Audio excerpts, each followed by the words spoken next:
evaluating these quarterbacks, rookies, what's the biggest difference? Not this class, but any class.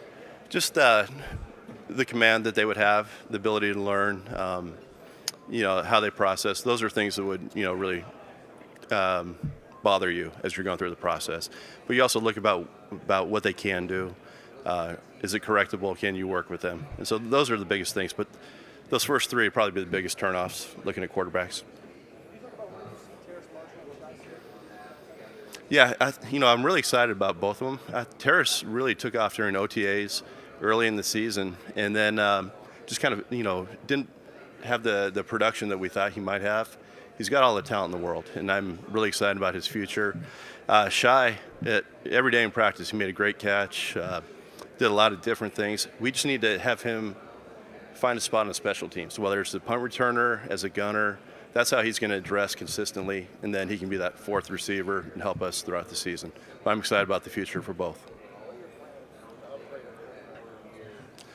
Well, I think we're going through the whole process right now. It's a really important decision for us. Do we go the free agent route? Do we go through the draft? And we're fairly far along in the quarterback evaluation on the college class.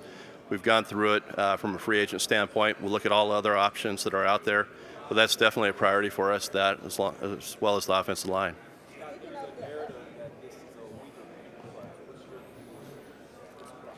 You know what? We look at it a little bit differently. We think there's some talent in this class. We think there's some guys that can come in and help us. Probably overall, like through the media, that I totally hear that, and I get that, and that's the common consensus. There's probably been stronger quarterback classes, but there are some guys in this class that can play.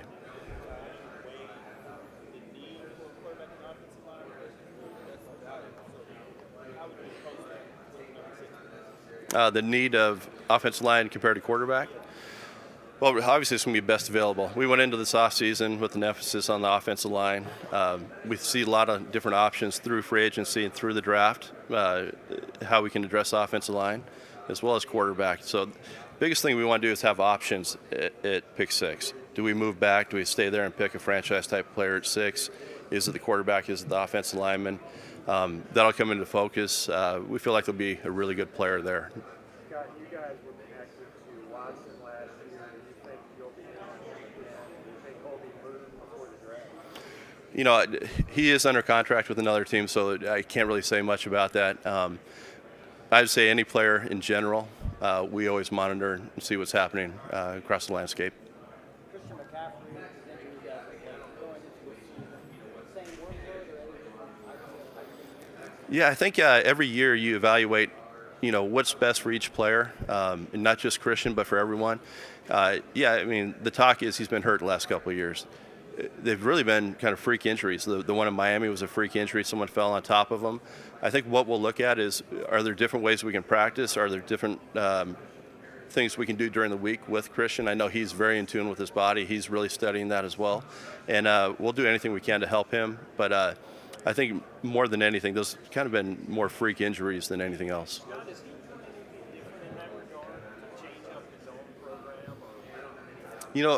I talked to him when we left, like when the season ended, and really haven't spent a lot of time with him since then. Once they come back in OTAs, I know he was going to go out and examine what's the best process for him. We did talk about different things we could do during the season back in January. But once he gets back and we get into the training aspect of it, that's when we'll kind of pin that down with him. I think we'll explore every option. Maybe that does take a little bit of wear off his body. The one thing I know is we're a better team when he does have the ball in his hand. He's a playmaker from anywhere, whether it's a slot or coming out of the backfield. Scott, if you do address the quarterback situation in free agency, what are you willing to give up? What or who? Well, it really depends on each person, like who it is. We'll evaluate the player and figure out what that compensation is. I can't say it's just like this, and this for any player out there. A certain player at a certain level is going to command more, and so we'll treat it individually.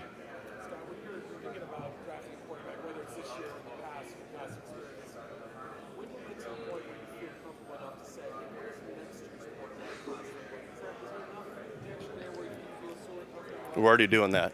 Like, you always want to look a year or two ahead. What does it look like in the future? Because the one thing we want to do is we build this. We want to build it the right way, not force something. And so that's the biggest thing. We don't want to make the mistake of, oh, we need this right now. Let's fix this right now. Let's keep the big picture in mind and know what it looks like a year or two out. haven't spoken with you. We're sort of in an era. It's not a simple like quarterbacks. The value of the quarterback is much more today, right? Right. The evolution of the game, the rules, etc. So we know that, but is any part of that maybe somewhat a negative for the league in this way? Because Yeah. mistakes like either, like I think it was someone earlier said, you have a league quarterback, you got a chance to win. If you don't, is that a good thing? But I don't know if you agree with that premise, but. It's definitely nice when you have one. You can definitely sleep better at night. Yeah. I mean, it's not like you can't win a Super Bowl with a good starting quarterback. You don't need to have the elite guy, and I think you've seen that kind of over time. But you need to be able to surround them with players that can compensate for maybe some of their weaknesses, maybe some receivers or running back, or an offensive line where you can protect them more. So. I think it's great to have stars and, like these elite quarterbacks. They're fun to watch, but I think there's ways you can go about maybe if you don't have one compensating for that. It is harder. It is harder. I mean, everybody wants that, that number one guy. I'd love to have that, but we'll see where that goes. We haven't spoken with you since Thomas Steele. Why was it important for you guys? Yeah. Well, first of all, we see Ian. We signed two guys already, and we look at them as this free agent class, and Ian being one of them. Ian, the way he plays for us, he's an inline blocker that has the ability to get down the seam. I was telling people earlier, he's hit 20-plus miles an hour on the GPS. The guy, once he opens up, can really run. He's got receiving skills. He probably has not shown that as much. Probably in the past year or two, and there's been other positions that have had troubles because of offensive issues. I do see a big future with him. One thing that it does, having a guy like that, defenses can't match personnel. When he comes in, they can't run, another nickel on the field. They have to stay on their base personnel. So when you have a guy that can block in line, get down the seam, and catch the ball, that really helps us. And that's one of the big factors. That and Ben McAdoo and how he uses tight ends in this offense, that was a big factor in this too. Like, he identified this as a player that could really help us. And then the contract itself, we took it right down the middle. He's a mid-level starting tight end. That's what how he was paid. But we see big upside with him as a receiver, and then he's a really good blocker. Now, what about the timing of that? You guys have some pieces on the defensive side of the ball that you would like to perhaps bring back. So what went into the timing of Ian's signing as opposed to the signing? Yeah, well, we know we want to bring those guys back, and the fact that we can get them done, meaning Ian, get him done before free agency, I thought really helped us. That doesn't really take us out of any other issues that we have, as far as signing guys. But those were priorities for us to get our own guys back and reward people that have produced for us. It'll be interesting. I think he can play, probably 3 or 4 spots on the offensive line. The one thing is when he went out and played left tackle this year, he did really well for us. Talking to Coach Campen, our new O-line coach, he said, wow, I wish this guy would have played more. I wish we would have seen more of him at left tackle. Now, if we do go out and get a left tackle, he can easily play left guard. He can play right guard. There's even been some talk he could play center, but we'll find a spot for him because he's one of our best. He's a pretty athletic guy, and he's a smart guy, and it's really hard to play 3 or 4 different spots like he did this year as a rookie. I mean, it's hard as a third-year guy. And so I was really impressed with that aspect of it. And then as a left tackle, he's very patient. He's really smart. He's good with his technique. And so I wouldn't say I was surprised, but I was pleased with how he played. How's Cam Newton doing your quarterback? Yeah, one thing with Cam is when we sat down at Mr. Tepper's house, we always said after the season, when we come close to making a decision, we'd have a discussion and we'd talk person to person first before we share anything. Trading back in the draft? Oh yeah, I think we can definitely look at that. Now, if there's a franchise type player that's sitting there and we think this is a cornerstone for us for the next 10 years, we might just take them. You don't pass on a really good foundation piece for your team.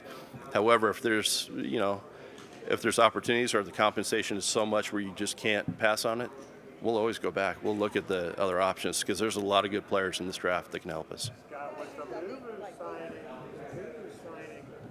insurance the possibility or maybe even likelihood that you don't re-sign with? I wouldn't say it's insurance. It's independent. We just identified him as a player that we wanted on this roster that can help us from a special team standpoint, a leadership standpoint, pass rush standpoint. And we think he can play on the edge, and he can also play behind the ball as a linebacker. So he gives us a lot of flexibility. And then the person himself, we didn't want to lose him. He means too much to our team. He can be a starter, yes. You guys had, I think, like maybe two different offensive line combinations talked about Brady Christensen and versatility. How important is versatility for you guys in evaluating prospects or free agents for the offensive line? Yeah, I think it's always important to have some guys that can play multiple spots. There's the injuries during the season. If say we go out, we sign a guy, someone like Brady Christensen, and that person gets hurt, Brady can pop out at left tackle. He can go right guard. So versatility is always one of the most important things when we look at offensive linemen.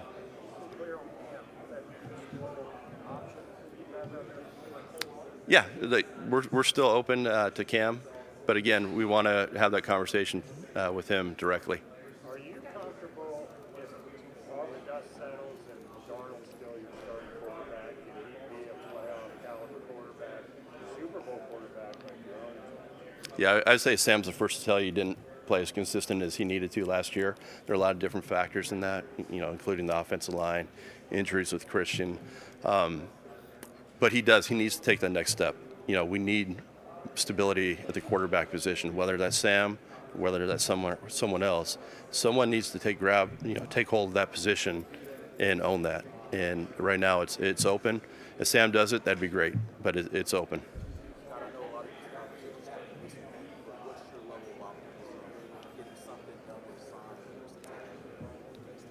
Yeah, I talked to Hassan's guys here. Torrey Dandy's a good friend, and we've had a lot of discussion really over the last couple of weeks. And I think Hassan's earned the right to go out and see what he can get. He's had 2 years in a row double-digit sacks, and he's going to command a lot of money on the market. And if he gets that, I'm happy for him. We just want the dialogue to be open and give us a chance, and we'll see where it goes. He's a great neighbor, I can tell you that. Yeah, we're going through that process as well. We have to see how that fits in. We have Dante that's up as well. We made a move for C.J. Henderson last year, to put us in a position so we're not like panicking or not forcing something that's there. So, we'll stay in contact with him. Jason, his agent, as well, is a good friend of mine. So there's ongoing talks.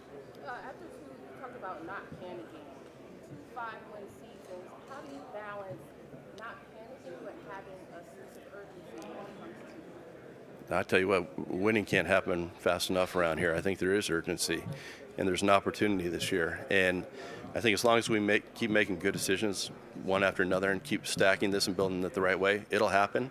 I know for Mr. Tepper and Nicole, it can't happen, fast enough, or for myself or Coach. And I get the frustration from the fan base because we need to win. That's our responsibility. We need to put a product on the field that can win, and so that's our emphasis. And love for it to be this year. You go into this offseason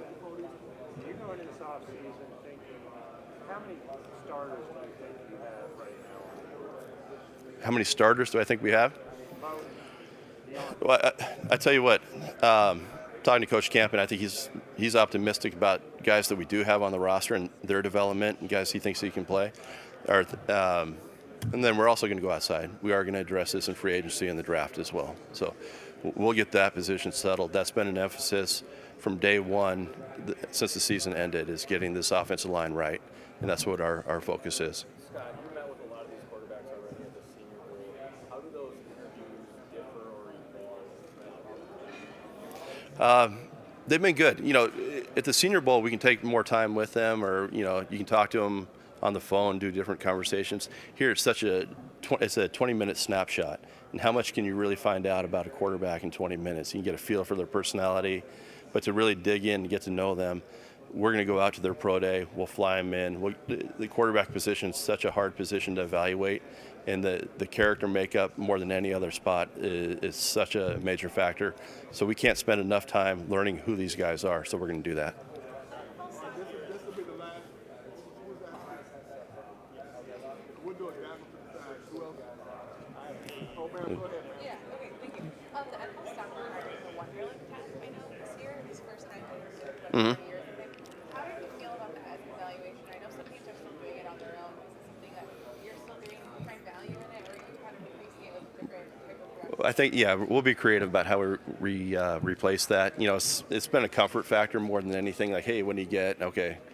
But it really doesn't measure like a person's intelligence and processing and other aspects of learning. So we could actually be better off like digging into the player and finding out how they learn other ways than just the Wonderlic. Yeah. We're exploring that. We have different testing companies that we use, and then also just getting them on the board. How do they learn football? Talking to the people in the building that have coached them. That's the biggest thing. The Wonderlic's just like a number. It's really about how to teach them how they learn, who the student is, and that's what we're trying to figure out. All right, thank you guys.